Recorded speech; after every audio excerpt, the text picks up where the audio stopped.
ওনাদের বা ওনার মত অনুসারে যারা আর কি যোগ্য তাদেরকে নাকি নিয়ে বৈঠকে বসেছে। বেশিরভাগ যোগ্য শিক্ষক শিক্ষিকা তারা ঢুকতেই পারেনি। তাহলে কি মাননীয় মুখ্যমন্ত্রী যারা ঢুকতে পারলেন না তাদেরকে কি অযোগ্য ঘোষণা করলেন? মাননীয় মুখ্যমন্ত্রীর কয়েকদিন থেকে আমরা দেখতে পাচ্ছি শুধু জেলে যাওয়ার ভয়।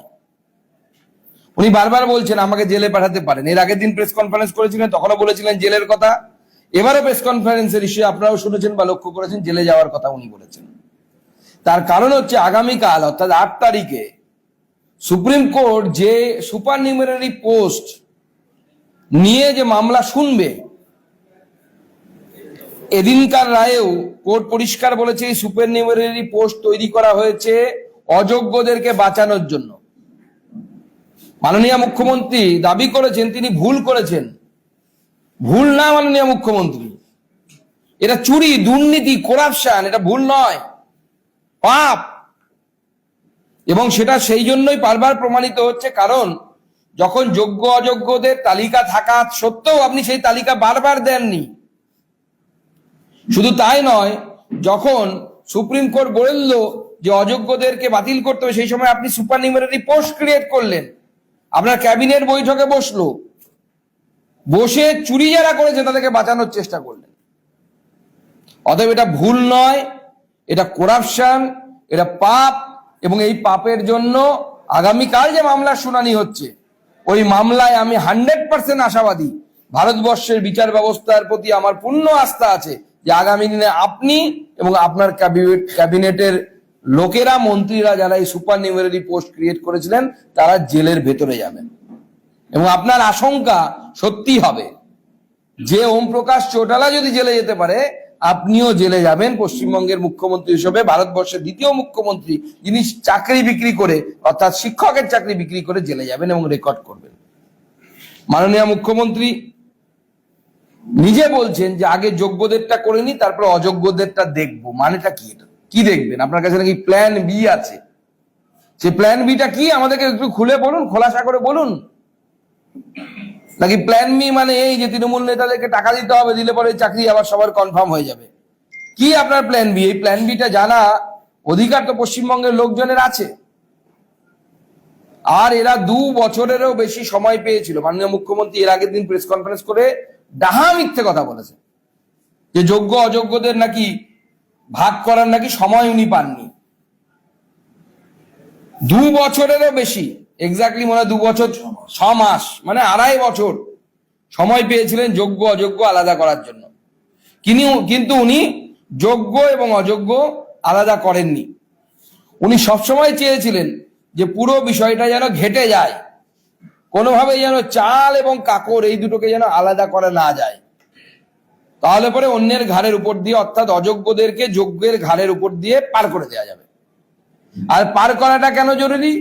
এই জন্য জরুরি কারণ এই অযোগ্য যারা, তাদের লিস্টও আজ অব্দি রাজ্য সরকার জারি করেনি। আমরা তো চাইছি, দাবি জানাচ্ছি যে জেলা ওয়াইজ লিস্ট দেওয়া হোক কারা কারা অযোগ্য। এবং সেটার লোকাল স্ট্যান্ডি আইনজীবী আমার পাশে বসে আছে, তরুণ জ্যোতি তিওয়ারি, ও ভালো বলতে পারবে। সেটা সুপ্রিম কোর্টের নেই, যেটা মাননীয় মুখ্যমন্ত্রী অদ্ভুত দাবি করছে। অদ্ভুত দাবি, বলছে সুপ্রিম কোর্ট ঠিক করে দেবে কে যোগ্য কে অযোগ্য। সুপ্রিম কোর্টের সেই এখতিয়ার নেই তো। সুপ্রিম কোর্ট পদ্ধতিটা ঠিক হয়েছে কিনা সেটা বলতে পারে।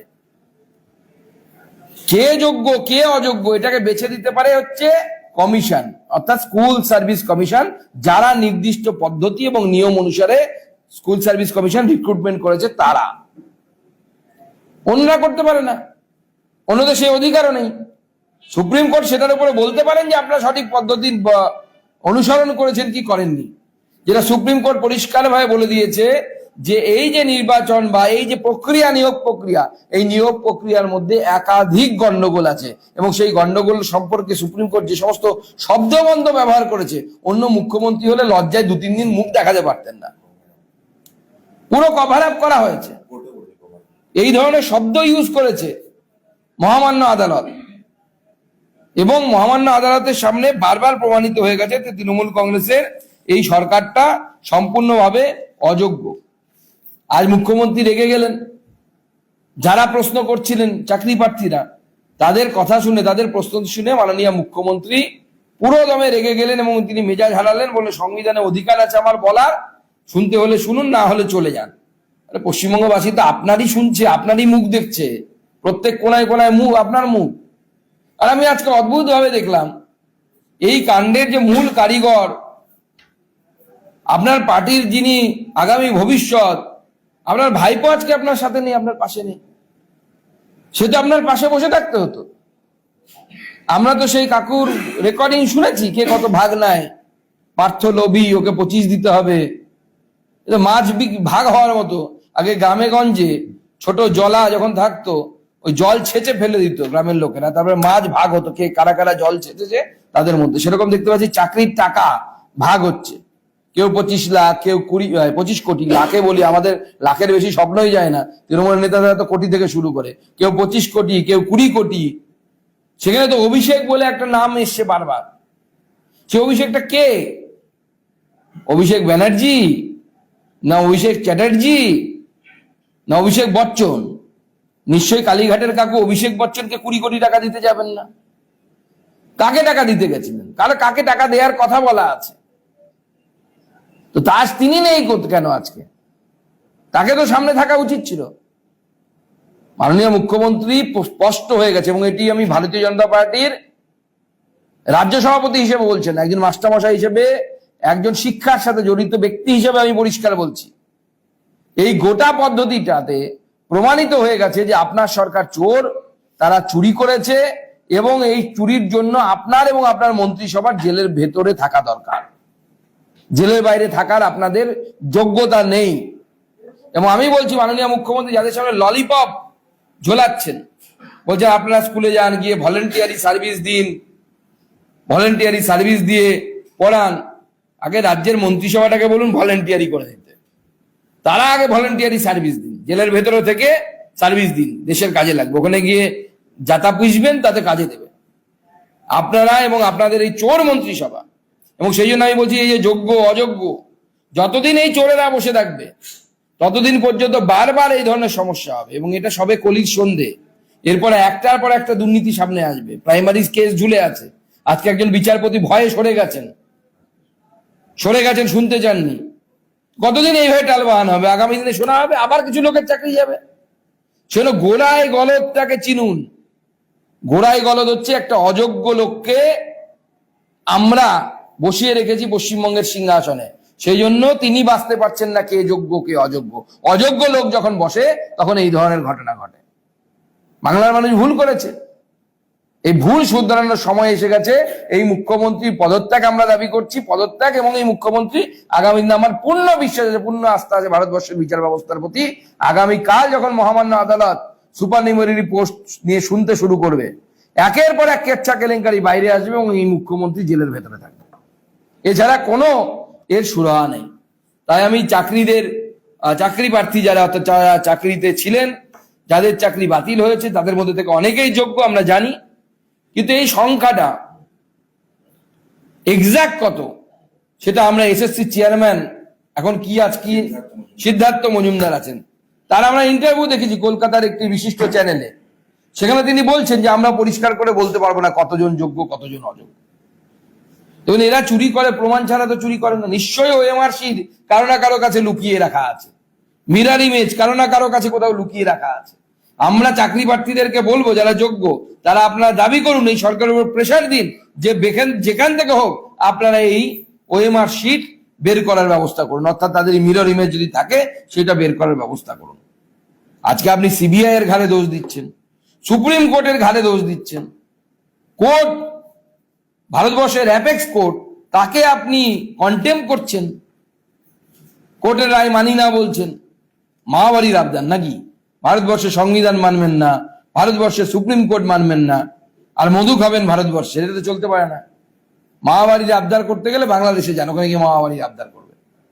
ভারতবর্ষে থাকলে ভারতবর্ষের সংবিধান, ভারতবর্ষের আইন, ভারতবর্ষের বিচার ব্যবস্থাকে মানতে হবে।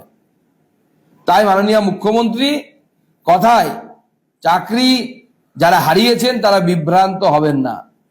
এই মুখ্যমন্ত্রী থাকলে আপনাদের ভবিষ্যৎ শেষ, এবং মাননীয় মুখ্যমন্ত্রী, আমি একজন শিক্ষার সাথে যুক্ত ব্যক্তি হিসেবে, মাস্টারমশাই হিসেবে বলছি, মাননীয় মুখ্যমন্ত্রী পশ্চিমবঙ্গের শিক্ষা ব্যবস্থাকে শেষ করে দিয়েছেন। আগামী কতগুলো প্রজন্ম এর জন্য ভুগবে। স্কুলগুলো শেষ, শিক্ষক নেই। বিগত 2 বছর ধরে আপনার আমার বাড়ির গরিব বাড়ির ছেলেমেয়েরা যারা সরকারি স্কুলে পড়েন, তাদের খাতা যারা ইভ্যালুয়েট করেছে মাধ্যমিক এবং উচ্চ মাধ্যমিকে, তারা অযোগ্য। ভাবুন তাহলে, অযোগ্য টিচাররা আপনার বাড়ির আমার বাড়ির ছেলে মেয়ের খাতা ইভ্যালুয়েট করেছে, নাম্বার দিয়েছে। তাহলে যারা অযোগ্য শিক্ষক তারা নাম্বার দিলেন, ইভ্যালুয়েট করলেন, তাহলে কি ছাত্রছাত্রীরা কি যোগ্য থাকলো? এইভাবে বাংলার শিক্ষা ব্যবস্থাকে মাননীয় মুখ্যমন্ত্রী সম্পূর্ণভাবে ধ্বংস করে দিয়েছেন। এবং আমাদের একটাই দাবি, এবং মহামান্য আদালতের কাছে আমাদের প্রার্থনা থাকবে, হাত জোর করে আমরা প্রার্থনা করছি, এই চুরি যারা সংগঠিত করেছেন তাদের বাইরে থাকার অধিকার নেই, তাদের জেলের ভেতরে ঢোকানো উচিত এবং মাননীয় মুখ্যমন্ত্রী সহ সাঙ্গ পাঙ্গ নিয়ে জেলের ভেতরে যাওয়া উচিত। এবং আশা করি সুপ্রিম কোর্ট সেই দিকে এই বিচারটাকে নিয়ে যাবে। এরপরে যদি আপনাদের কোনো প্রশ্ন থাকে। মুখ্যমন্ত্রী বলছে 2022 থেকে একটা নোংরা খেলা খেলছে, যারা চাকরি খেতে চায় তাদের আমি ধিক্কার জানাই, এর জন্য যাদের এসএসসি থেকে চাকরি গিয়েছে তার জন্য বিজেপি দায়ী। দেখুন, প্রথম কথা হচ্ছে বিজেপি কোনো মামলাই নেই। হঠাৎ করে বিজেপি কোথা থেকে এলো? তার মানে মাননীয় মুখ্যমন্ত্রী কিছু লুকোনোর চেষ্টা করছেন। বিজেপি তো কোনো মামলাই করেনি। বিজেপি নাম জড়িয়ে এনে মাননীয় মুখ্যমন্ত্রী নিজের চুরিটাকে ঢাকার চেষ্টা করছেন। আপনি করবেন চুরি, আপনার নেতারা ভাগ করে নেবেন, কেউ 25 কোটি, কেউ 20 কোটি, দায় আমাদের হবে। কে টাকা নিয়েছে? কালীঘাটের কাকু কাদের নাম নিয়েছে? কালীঘাটের কাকু তো সুকান্ত মজুমদার, দিলীপ ঘোষ, শুভেন্দু অধিকারীর নাম নেননি। তারা নাম নিয়েছে পার্থকে এত দিতে হবে, অভিষেককে এত দিতে হবে, মানিকবাবুকে এত দিতে হবে, আর বাকিটা ওনারা ভাগ করে নেবেন। স্পষ্ট হয়ে যাচ্ছে, পরিষ্কার হয়ে যাচ্ছে কারা টাকা নিয়েছে। বিজেপির কারা দোষটা পাচ্ছেন? আপনি চুরি করেছেন। আপনার বর্তমান শিক্ষামন্ত্রী এক সময়, তখন যিনি প্রাক্তন শিক্ষামন্ত্রী ছিলেন বা শিক্ষামন্ত্রী তার আগে যখন শিক্ষামন্ত্রী ছিলেন, বারবার দাঁড়িয়ে বলেছেন তৃণমূলের নেতাদের এই চাকরি হবে, যারা তৃণমূল করেছে তাদের। আমার কোটায় চাকরি, কোটা কার কোটা? আপনাকে কে কোটা দিয়েছে? তারপরেও সেই শিক্ষামন্ত্রী পদে থাকে, তাকে তো সিবিআই ধরা উচিত। এই অপদার্থ শিক্ষামন্ত্রীদেরকে, যারা মঞ্চে দাঁড়িয়ে বলে তৃণমূলের ছেলেটা চাকরি পাবে, অন্য কেউ চাকরি পাবে না। আপনাদের জন্য, আপনারা চুরি করেছেন, আপনাদের জন্য ভুক্তভোগী হচ্ছে। এর মধ্যে বিজেপি নেই, কংগ্রেস নেই, সিপিএম কেউ নেই। আপনারা চুরি করেছেন বলে এরা ভুক্তভোগী। যোগ্য অযোগ্য তো পরের কথা, আগে চুরি হয়েছে এটা তো অ্যাকসেপ্টেড। তো যারা চুরি করলো তারা জেলের ভেতরে যাবে কিনা, প্রথম প্রশ্ন হচ্ছে আমাদের এটা। চুরি যদি হয়ে থাকে, ভুল হয়নি, আপনি ভুল বলছেন, এটা ভুল নয়। কারণ ভুল হলে মানুষ একবার করে, আপনারা বারবার করছেন, বাঁচানোর চেষ্টা করছেন আবার যাদেরকে চুরি করে ঢুকিয়েছেন তাদেরকে। সেই জন্য এটা ভুল নয়। চুরি করেছেন, করাপশন করেছেন আপনার সরকার এবং আপনি। মুখ্যমন্ত্রী বলছে ত্রিপুরাতে 10,000 চাকরি ফিরিয়ে দেবে বিজেপি বলেছিল, এবার তারা দ্বিতীয়বার ফিরে এসেছে ক্ষমতায়, ওই দিতে পারিনি, এরা দুমুখ সাপ বিশ্বাস করবে। দেখুন, ত্রিপুরাতে বিজেপি সরকার জনগণের কাছে গিয়ে জনসমর্থন নিয়ে আবার ফিরে এসেছে এবং প্রতি বছর ওখানে চাকরি হয়। এই কদিন আগেও রিক্রুটমেন্ট হয়েছে ত্রিপুরাতে এবং স্বচ্ছতার সাথে। কোনো একটা প্রশ্ন নেই, বিরোধী দলের কোনো অভিযোগ নেই যে দুর্নীতি হয়েছে। ত্রিপুরা অনেক এগিয়ে গেছে। ত্রিপুরার মতো ছোট রাজ্য আমাদের থেকে অনেক এগিয়ে সামনের দিকে যাচ্ছে।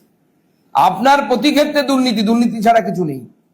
আপনারা নিয়ম মানেন না, কোন কেন্দ্র সরকারি নিয়ম মানেন না, সংবিধান মানেন না এবং বারবার সেই জন্য পশ্চিমবঙ্গের যুব সমাজ আপনাদের জন্য বিপদে পড়ছে। আপনাদের নেতাদেরকে পয়সা পাইয়ে দিতে হবে, তাই নিচে তাদেরকে বলির বকরা করা হচ্ছে আমাদের যুব সমাজ। পাস নিয়েও দেখা গেল যে যোগ্য করা অযোগ্য করা। একটা তো প্রশ্ন আসছে যে পাসটা যদি যোগ্য অযোগ্য বিচারেই দেওয়া হয়, তার মানে সরকারের কাছে একটা তালিকা লিস্ট আছে, এবং সেই পাস নিয়ে যে বিশৃঙ্খলা দেখা গেল, মারপিট, পুলিশ পেটালো, যারা ছিলেন পথে নামলেন, ওটা আছে সিনারিও, আপনি নিশ্চয়ই দেখেছেন, সেটা নিয়ে কি বলবেন?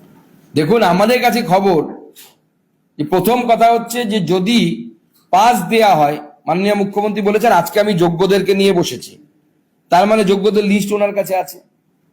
তাহলে কোর্টে সেই যোগ্যদের লিস্ট দেননি কেন? দ্বিতীয় যে বিষয়টি আমাদের কাছে খবর, যে এই পাসও নাকি আবার বিক্রি হয়েছে, সেখানেও দুর্নীতি। এই পাসও বিক্রি করা হয়েছে, টাকা দিয়ে লোকে কিনে সেখানে ঢুকে গেছে। এবং মাননীয় মুখ্যমন্ত্রীর এই যে বক্তব্য, এই বক্তব্য প্রমাণ করছে সরকারের কাছে সব তথ্য থাকা সত্ত্বেও সরকার কোন একটি বিশেষ কারণে, সেই কারণটা একটাই, সেটা হচ্ছে অযোগ্যদেরকে বাঁচানো, চোরদেরকে বাঁচানো, তার পার্টির নেতাদেরকে বাঁচানো।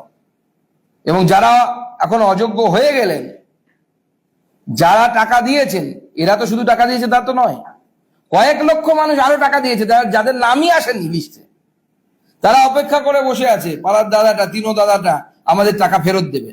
টাকা ফেরত এমনি পাবেন না, সবাই মিলে একটা গ্রুপ তৈরি করুন জেলায় জেলায়, তৃণমূল নেতাদেরকে বাড়ির দেয়ালে সামনে, গাছের সামনে, গাছের সাথে বাঁধুন, যে গাছ পাবেন তাতে বাঁধুন, বেঁধে উত্তম মধ্যম দিন, তবে এই টাকা ফেরত পাবেন, নচেত এই টাকা ফেরত পাবেন না।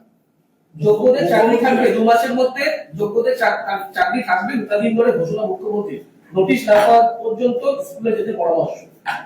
দেখুন, প্রথম কথা হচ্ছে, যদি যোগ্যদেরকে চাকরি ফিরিয়ে দিতে হয় সেটা আইনি ভাবেই হওয়া সম্ভব, তো তার জন্য তো রাজ্য সরকারকে মুভ করতে হবে। আমি তো এর আগের দিন দিল্লিতে বসে বলেছিলাম প্রভিশন আছে মুভ করার, তো রাজ্য সরকার এতদিন অপেক্ষা করছে কেন? আমার হিন্দিতে প্রেস কনফারেন্স হয়েছিল, আপনারা দেখবেন সেই প্রেস কনফারেন্সে আমি বলেছিলাম যে যদি এই প্রভিশন আছে, সেই প্রভিশনে রাজ্য সরকার চাইলে যেতে পারে সুপ্রিম কোর্টের কাছে, এবং সুপ্রিম কোর্টের রায় মেনে আমি রাজ্য সরকারকে কাজ করতে বলবো, নচেত এদের ভবিষ্যৎ নিয়ে কিন্তু আবার ছিনিমিনি খেলা হতে পারে। সুপ্রিম কোর্টের উপরে কিন্তু কেউ নেই ভারতবর্ষে। তো স্বাভাবিকভাবে এর আগে বামফ্রন্টের সময় আমরা দেখেছিলাম টিচারদের, শিক্ষকদের চাকরি নিয়ে টানাটানি শুরু হয়ে গেছিল, কারণ কেন্দ্র সরকারের নিয়ম তখন মানেনি, বিএড নিয়ে নিয়ম মানেনি বলে। আজকে তাই আমার মনে হয় যে যা করবে রাজ্য সরকার সেটা সুপ্রিম কোর্টের দেখানো পথ অনুসারে করা উচিত, অন্য কোনো জায়গায় যাওয়া উচিত না, এবং মুখ্যমন্ত্রী ললিপপে অন্য শিক্ষকদের ভোলাও উচিত নয়। তাহলে আগামী দিনে আবার কোনো বড় বিপদের সম্মুখীন তারা হবে। মধ্যশিক্ষা পর্ষদ ইতিমধ্যেই উঠে গেছে, সেখানে বলছে যে যতদিন যোগ্য অযোগ্য নির্ধারণ না হচ্ছে ততদিন যেন মানে কাজ চালিয়ে যায়, সেই অনুমতি হচ্ছে সুপ্রিম কোর্টে দাখিল করেছে। না, আমাদের প্রশ্ন হচ্ছে 2.5 বছর সময় পাওয়ার পরেও যোগ্য অযোগ্য ধরতে পারলো না কেন, বা লিস্টটা তৈরি করতে পারলো না কেন এসএসসি? এসএসসির দায়িত্ব তো এটা তো সিবিআই এর দায়িত্ব বা কোর্টের দায়িত্ব না। এসএসসি ভাগ করে দেবে, এরা যোগ্য এরা অযোগ্য। এবং আমাদের কাছে যা খবর যে এসএসসির কাছে সব আছে, লিস্ট আছে, সব আছে, তারা জানে। শুধু তারা এই যোগ্যদের কাজ দিয়ে অযোগ্যদেরকে বাঁচানোর জন্য এই চেষ্টা সমানে করে যাচ্ছে। এবং শুধু তাই নয়, আজকে মুখ্যমন্ত্রীর যে ভাষণ, সেই ভাষণেও তো সেটা পরিষ্কার বলা যাচ্ছে, আমি এখন যোগ্যদের ব্যবস্থা করছি, তারপরে অযোগ্যদেরও ব্যবস্থা করব। অর্থাৎ প্রতি ছত্রে ছত্রে মুখ্যমন্ত্রীর এই আতুর একটা চেষ্টা, কাতর চেষ্টা আমরা দেখতে পাচ্ছি। কোনোভাবে যারা টাকা দিয়ে চাকরি পেয়েছে তাদেরকে বাঁচাতেই হবে, অন্যরা বাঁচুক না বাঁচুক। সেই জন্য আমার মনে হয় যে এই মুখ্যমন্ত্রী এবং তার সরকার সমস্ত কিছু জানেও, তারপরেও এই ধরনের ঘটনা তারা ঘটতে দিয়েছে মানুষকে বিপদে ফেলে, তারপরে সেখান থেকে সুবিধে নেওয়ার জন্য। প্রাথমিকের নিয়োগ মামলা থেকে সৌমান সেনের ডিভিশন বেঞ্চে সরে যাওয়া কেন, মানে কি আশঙ্কা করছেন আপনারা? দেখুন, আমার বিচারপতি, মহামান্য বিচারপতি সরে গেছে, সেখানে আমার বেশি কিছু বলা উচিত না, কিন্তু আমরা খবর পাচ্ছি ভয়েই উনি সরে গেছেন। বাংলায় যে বিচারপতিরা বাংলায় পরিবার নিয়ে থাকেন, তারা সেন্সিটিভ কোনো রায় দিতে চান না। এটা কলকাতা হাইকোর্টে আমরা এর আগেও দেখেছি। সরকারের বিরুদ্ধে কোনো রায় বা সরকারের বিরুদ্ধে কোনো মামলা থাকলে সেখান থেকে তারা সাধারণত সরে দাঁড়ান, যাদের পরিবার বা বাঙালি বিচারপতি যদি বিশেষ করে হন, তাদের পরিবার যেহেতু পশ্চিমবঙ্গে থাকেন, কারণ দিদির প্রতি তাদের সবার কনফিডেন্স আছে আর কি, দিদি কি কি করতে পারেন। যেখানে যোগ্য অযোগ্য নিয়ে এত প্রশ্ন, সেখানে মুখ্যমন্ত্রী নিজে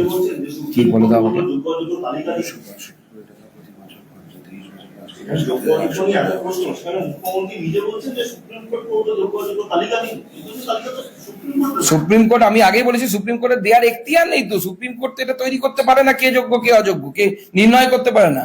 এই নির্ণয় করার অধিকার হচ্ছে এসএসসি, স্কুল সার্ভিস কমিশনের, রাজ্য সরকারের, তাদের দায়িত্ব। এরকম বহু স্কুল জেলায় জেলায় দেখা যাচ্ছে যেখানে কোথাও বিজ্ঞান বিভাগ বন্ধ করে দিতে হচ্ছে, কোথাও বাংলা পড়ানোর বিভাগ বন্ধ করে দিতে হচ্ছে। ঝাড়গ্রামে একটি জায়গা, সেখানে বিজ্ঞান বিভাগ টোটালি বন্ধ করে দিতে হয়েছে এবং যে ছবি দেখা যাচ্ছে যে স্টুডেন্টরা তারা নিজেরা বসে রয়েছে, কারণ টিচার। দেখুন, এই ভয়ঙ্কর যে পরিস্থিতি উদ্ভব হয়েছে, এর জন্য যদি একজন কোনো ব্যক্তিকে দায়ী করতে হয়, তার নাম হচ্ছে মমতা বন্দ্যোপাধ্যায়। সেটা আমরা বারবার বলছি, আগে শিকড়টাকে কাটুন। না কাটলে বাংলা বারবার এই ধরনের অপমান, অবমাননা, লাঞ্ছনার শিকার বাংলা হবে। কারণ যিনি বসে আছেন তিনি অযোগ্য। তিনি অযোগ্য হওয়ার জন্য বারবার বাংলার সাথে এই ধরনের ঘটনা ঘটছে, বাংলার মানুষের সাথে এই ধরনের ঘটনা ঘটছে, এবং বাংলার শিক্ষা ব্যবস্থার সাথেও এই ধরনের ঘটনা ঘটছে। এবং মাননীয় মুখ্যমন্ত্রী জানেন তার পরিবার বা তাদের নেতাদের পরিবারের ছেলেমেয়েরা তো এই সমস্ত স্কুলে পড়ে না, সরকারি স্কুলে পড়ে গরিব, মধ্যবিত্ত, নিম্ন মধ্যবিত্ত পরিবারের লোকেরা, তারা যায় সরকারি স্কুলে। তো সেই জন্য মাননীয় মুখ্যমন্ত্রী ভূক্ষেপ নেই। তারা মনে করছে গরিবের ছেলেমেয়েরা পড়ে সেখানে 5টা চাকরি না হয় আমরা বিক্রি করে দিলাম, কি এমন হলো? গরিবের চাষার ছেলে তার মাস্টারমশাই হবে না, উনি এটা বিশ্বাস করেন। সেটা গরিব স্কুলের টিচারদের চাকরি বিক্রি হচ্ছে, অযোগ্যদেরকে চাকরি দেওয়া হচ্ছে। আপনি কিছুক্ষণ আগে বললেন যে সিবিআই এর উচিত শিক্ষামন্ত্রীকে অ্যারেস্ট করা, কিসের পরিপ্রেক্ষিতে এবং এই দাবিটা আপনি করছেন? না, দেখুন না, শিক্ষামন্ত্রী তো নিজে বলেছিলেন মঞ্চে দাঁড়িয়ে এবং ইন্টারভিউতে বলেছিলেন যে তৃণমূল কংগ্রেসের যে ছেলেমেয়েরা আমার সাথে ঘুরে বেড়ায় তাদের চাকরি হবে, তিনি বারবার বলেছেন। এবং সেটা তিনি গর্বের সাথে বলেছেন, এরকম নাকি কোটা আছে, আমার কোটার চাকরি আমি আমার লোকেদেরকে দেবো না। আমরা জানতে চাই কোটাটা কি, কোথায় পাওয়া যায় এই কোটাটা, এটা কার পকেটে থাকে? ব্রাত্যবাবুর পকেটে থাকে না মমতা বন্দ্যোপাধ্যায়ের আঁচলে বাঁধা থাকে? এই কোটাটা কোথায় আছে আমরা দেখতে চাই। এবং এই ধরনের দাবি যে শিক্ষামন্ত্রী করে, তার তো অবশ্যই ইনভলভমেন্ট আছে চাকরি দেওয়াতে। এবং আমরা দেখছি যে কত অযোগ্য মানুষের চাকরি হয়েছে। আমাকে একটা ইনফরমেশন তরুণজ্যোতি দিল যে প্রতি বছর 262 কোটি টাকা খরচ হয়েছে শুধুমাত্র এই অযোগ্যদেরকে স্যালারি দিতে গিয়ে। এই 262 কোটি টাকা তো বাংলার জনগণের টাকা। মাননীয় মুখ্যমন্ত্রী হরিলুট দিয়েছেন এই 262 কোটি টাকা। এবং স্কুলে স্কুলে যে ছেলে মেয়েগুলো পড়ে গরিব মধ্যবিত্ত পরিবারের, চাষাভূষোর ছেলে, তাদেরকে অযোগ্য শিক্ষকরা পড়াচ্ছেন। অদ্ভুত কাণ্ড। এবং মাননীয় মুখ্যমন্ত্রী তাদের চাকরি বাঁচানোর আবার চেষ্টাও করছেন, কিন্তু সরকারের কাছে লিস্ট নেই কতজন অযোগ্য কতজন যোগ্য। অদ্ভুত একটা ফ্যালাসি চলছে পুরো বিষয়টা নিয়ে। মাননীয় মুখ্যমন্ত্রী সার্কাসের মতো খেলছেন। চলবে না এই খেলা। অনেক খেলা হয়েছে, গানও বাজিয়েছেন আপনারা। এরপরে পশ্চিমবঙ্গের জনগণ খেলবে, এবং এই শুধু 26,000 নয়, কয়েক লক্ষ বেকার যুবক যুবতী, প্রায় 22-23 লক্ষ বেকার যুবক যুবতী, তারা অ্যাপ্লাই করেছিল এই চাকরির জন্য। আপনি তাদের সবার জীবন নিয়ে খেলেছেন। এবং পশ্চিমবঙ্গের এই 10 কোটির কাছাকাছি মানুষ, তাদের শিক্ষার, তাদের ভবিষ্যৎ প্রজন্ম, 10খানা প্রজন্মকে আপনি সম্পূর্ণভাবে বিকলাঙ্গ করে দিলেন। শিক্ষাগতভাবে আপনি বিকলাঙ্গ করে দিলেন মাননীয় মুখ্যমন্ত্রী। আপনার জন্য পশ্চিমবঙ্গের বাঙালিদের সাথে এই ধরনের ঘটনা ঘটে। দেখুন, পুরো ক্যাবিনেটটা জেলের ভেতরে যাবেন। ব্রাত্যবাবুকে আলাদা করে হাইপ দিয়ে কি লাভ? পুরো ক্যাবিনেটটা এরপরে জেলের ভেতরে থাকবে, চিন্তা নেই, অপেক্ষা করুন না। সুপ্রিম কোর্টে মধ্যশিক্ষা পর্ষদ আবেদন জানাচ্ছে যে হয়ে গেছে এটা। সুপ্রিম কোর্ট যখন রায় দিয়ে দিয়েছে, তারপর মুখ্যমন্ত্রী কি করে আশ্বাস দেন যে যোগ্যদের চাকরি ফিরিয়ে দেবো? এই অযোগ্যদের কথা ভলেন্টিয়ারি চাকরি। দেখুন, আমি জানি না মাননীয় মুখ্যমন্ত্রী সিভিক ভলেন্টিয়ারের মতো সিভিক টিচার করবে কিনা, তবে এই মুহূর্তে মাননীয় মুখ্যমন্ত্রী সিভিক মুখ্যমন্ত্রী হয়ে গেছেন। বাংলার মানুষের বিশ্বাস, আস্থা কোনোটাই মাননীয় মুখ্যমন্ত্রীর প্রতি নেই।